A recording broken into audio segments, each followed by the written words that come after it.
Wand and pentacle and sword, work ye unto our desire, hearken ye unto our word. Cords and censers, scourge and knife, powers of the witches' blade. Muy buenas tardes, queridas hermanas y hermanos. Bienvenidos sean aquí a su programa El Despertar de la Diosa, a este espacio mágico y espiritual, donde, el día de hoy tenemos un tema muy especial, donde veremos esta parte de que llamamos nosotros Wicca, y vamos a hacer un análisis de lo que es Wicca y masonería, y qué podemos sacar de todo esto, de todas estas dos grandes escuelas iniciáticas que son tanto Wicca como lo que es la masonería. Y para ahondar en este tema, para mí es un placer presentarles a mi querido hermano Otli Gracia Nahom, que está aquí el día de hoy con nosotros también para compartir de este espacio. Y te puedo platicar de él brevemente. Te digo breve porque toda su experiencia de 20 años dentro del esoterismo, dentro de su estudio, pues habla mucho de lo que él es. Pero más de que yo hable de él, me gustaría que él nos compartiera pues de su sabiduría en cuanto a esta parte de la masonería y de Wicca. Y para eso les damos la gran bienvenida a él, a este programa, a su espacio. Y pues sé bienvenido, querido hermano, a este espacio del Despertar de la Diosa. Muchas gracias, muchísimas gracias, César, por la oportunidad de compartir, por la oportunidad pues de tratar estos temas. Como bien mencionas, son controversiales, y el motivo principal de la controversia es que no es un tema de uso común. Al hablar de masonería, muchas ideas vienen a nuestra mente, conceptos, situaciones, referencias, búsquedas en internet, panfletos, magazines, y encontramos una discrepancia tremenda. Antes de continuar, tendríamos que definir términos. ¿Qué es la masonería? Se han escrito tratados al respecto, enciclopedias. Podríamos considerar que cada autor, cada persona será libre de valorarla. Yo podría compartirles a ustedes, compañeros, amigos, hermanos, que la masonería es una forma de vida, es una filosofía, es una escuela, es una forma en la que el ser humano puede irse autoconociéndose. Es un camino auténtico de sabiduría. Podemos rastrearla en los anales del tiempo.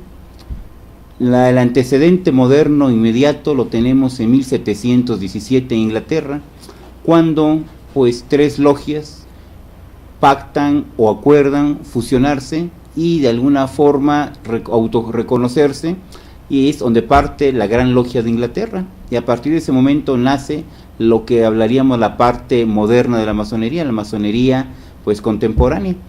El simple hecho que hayan existido logias antes de esa fecha de 1717 nos habla de una mayor antigüedad, y podríamos ir rastreando desde los gremios de constructores de la Edad Media, podríamos irla de alguna manera rastreando incluso hasta el Colegio de Constructores Romanos. En aquella época, el legionario, el militar, iba conquistando terrenos, lugares para su emperador, pero inmediatamente atrás venía el equipo de constructores que generaban los caminos, generaban de alguna manera la estructura para poder unir el vasto imperio. Obviamente en esos tiempos no había una comunicación fluida, entonces se delegaba la posibilidad de que tres maestros pudieran estar en común acuerdo para tomar una decisión, para poder en un momento dado llevar a cabo una obra. Entonces desde ese punto se abre que tres hacen un colegio, y es el punto de partida de que las intenciones iban a ser siempre de manera tripartitas. Habiendo voluntad de tres, se tomaba una decisión para la construcción. De todos es conocido aquel dicho que todos los caminos conducen a Roma. ¿Por qué? El legionario abría con la punta de la espada, pero el constructor era el que unía auténticamente el camino.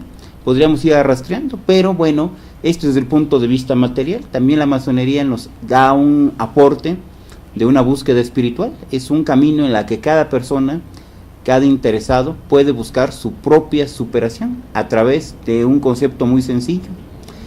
Se habla que la masonería tiene un lenguaje común que nos hermana a todos los practicantes.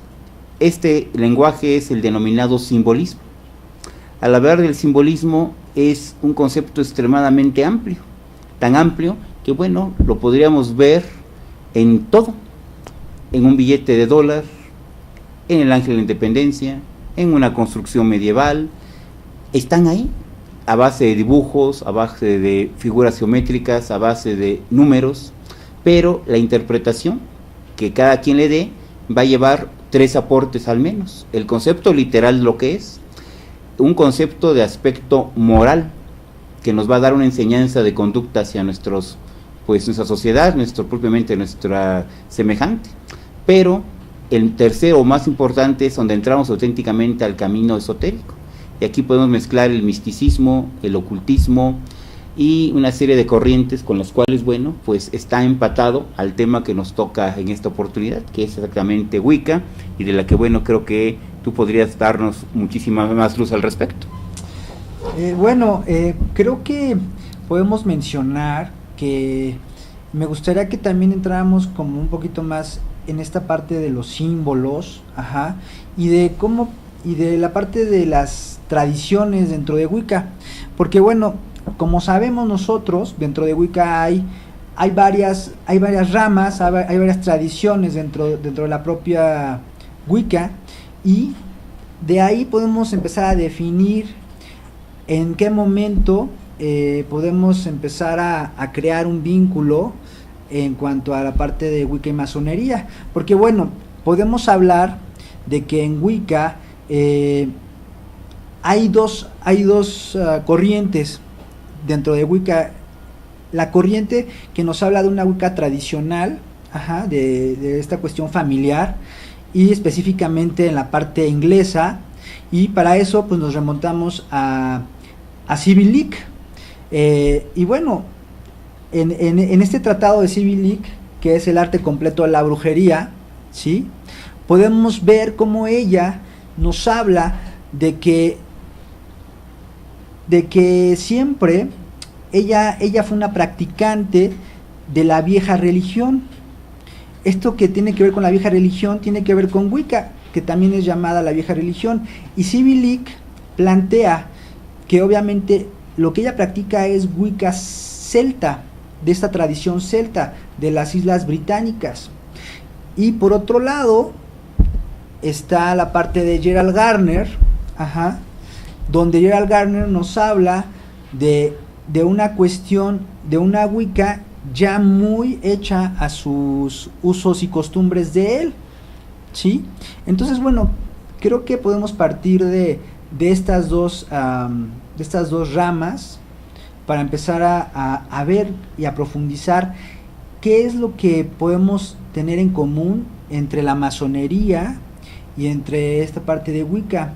Y también podemos hablar un poco de los orígenes, de dónde vienen estas dos escuelas, porque bueno, tú nos mencionas que bueno, la parte de la masonería podemos ver que se pierde en los tiempos, ¿sí?, de donde surge, y en un segundo momento también podemos ver que en Wicca pues sucede un fenómeno igual, se pierde en los tiempos. Este no es el programa como para debatir si Wicca es contemporánea o es muy moderna o es antiquísima. Creo que lo importante es el poder que hay en la cuestión espiritual y mágica. Y de ahí me gustaría que me comentaras y que nos pudieras dar luz al respecto a nuestro auditorio. Para ti, ¿cuáles son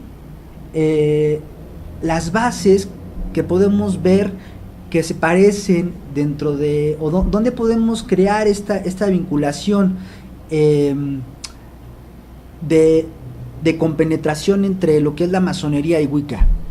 Muy bien, partimos de un concepto. Ambos son admiradores de la naturaleza. Wicca como tal pues se considera una religión de índole pagana, entendiendo por paganismo lo que es del medio rural, lo que es del campo. Al hablar de esto, bueno, hay la contraposición de las religiones que eran urbanas, las que obviamente se practicaban dentro de la ciudad y que trataron de desplazar las viejas tradiciones rurales. ¿A qué me refiero con tradición rural? Pues a un calendario cíclico de la naturaleza, los movimientos solares, movimientos lunares, las crecidas de ríos, todo de alguna manera una amalgama de aspectos que iban pues de la mano con el cultivo, con lo que las personas en un momento dado pues obtenían sus recursos, sus alimentos, la cría de sus animales. Este conjunto propiamente dicho, bueno, da pie en distintas partes del mundo, en particular en el mundo celta, pues a una auténtica religión, que es lo que de alguna forma, bueno, es lo que denominamos la vieja religión, la vieja tradición wicca, en la que se puede pues rastrear, en la que podemos encontrar estas similitudes, ya que la masonería pues también se habla que es una fiel admiradora de los misterios de la naturaleza. Al hablar del simbolismo, el mayor ámbito de símbolos lo encontramos en la misma naturaleza, la encontramos justamente en la adoración hacia el sol, hacia la luna, hacia los cambios de la madre naturaleza. Entonces podríamos ver que el primer punto de convergencia que podríamos encontrar es pues el aspecto pagano, el aspecto de la naturaleza misma, el festejo de solsticios, el festejo de equinoccios, los cambios estacionales, es algo que ambas corrientes pues trabajan. También es importante retomar algo: la masonería como tal no es una religión, en ella tienen cabida pues todo tipo de ideas, no es exclusiva de una corriente cristiana, una corriente hebraica, musulmana, no. En una logia perfectamente pueden convivir cristianos de todo tipo de denominaciones, musulmanes, hebreos, shintoístas, taoístas, librepensadores, religiones paganas, wiccas, etc. Entonces ahí sería tal vez un punto de divergencia, pero si hablamos más hacia la convergencia, pues nos vemos que ambas respetan la cuestión de la naturaleza, tienen un trabajo especialmente enfocado hacia esta situación, que bueno, yo creo que regresando del corte, pues podríamos ahondar un poquito más en estos conceptos, ver qué es y qué no es cada una de ellas y encontrar los puntos en que podemos llegar a converger. Ok, pues bueno, estamos para irnos a un corte y regresamos aquí al Despertar de la Diosa.